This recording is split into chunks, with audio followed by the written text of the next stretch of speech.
Welcome to Shortview Trading. This is your morning market hit for Monday the 30th of March. What matters today and this week for traders? Well, on Friday, markets were soggy, giving back 3 to 4% of their gains, with the S&P and similar indices down by about those amounts. But in the context of having rallied 20% or so in the prior 3 trading sessions, and given that the VIX is running at around 60-65%, a 3 or 4% move is not that significant, by which I mean it doesn't change our view. As we laid out on Friday, there are 3 or 4 different signposts for this relief rally. The first is Fibonacci charts and looking at Fibonacci retracement levels. As laid out on Friday, the key Fibonacci levels are at 38.2%, 50% and then 61.8%. The mid-range of those is around 2750. Added to which, if you map this stock market crash on the prior great October crashes, you'll see the pattern remains fairly similar. And in those, the relief rally was typically 5 to 8 trading sessions long, with the market bouncing between 9 and 22%. The other 2 models were laid out in Friday's video. We are also continuing to watch signs of stress in the financial system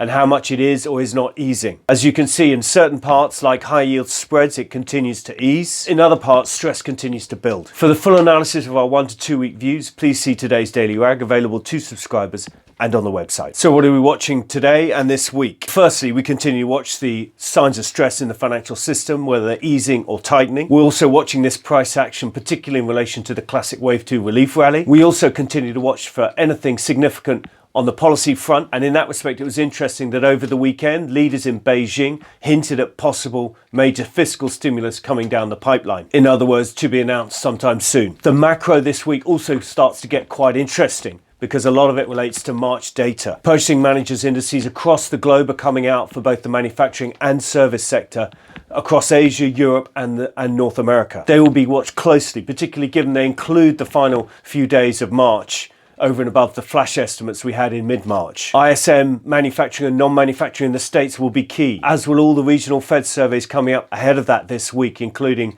Dallas Fed survey, Chicago PMI and the New York ISM. US car sales will be interesting because it's March data. And of course, car sales collapsed in China during the lockdown. Elsewhere, jobless claims in the States will be watched closely. As you see in the chart now, they spiked to over 3 million last week, as will confidence, consumer confidence from the conference board out, which is out on Tuesday. So there's a lot of macro data to start digesting and adding into the equation of how hard the economy's been hit. All of that we've been writing about in our latest global macro report, Sizing the Hole in Global GDP. That was published last Friday and is available for subscribers on the website. That was your morning market hit for Monday the 30th of March. Please do subscribe on YouTube, LinkedIn, Twitter and or Facebook. Thank you for listening and stay safe.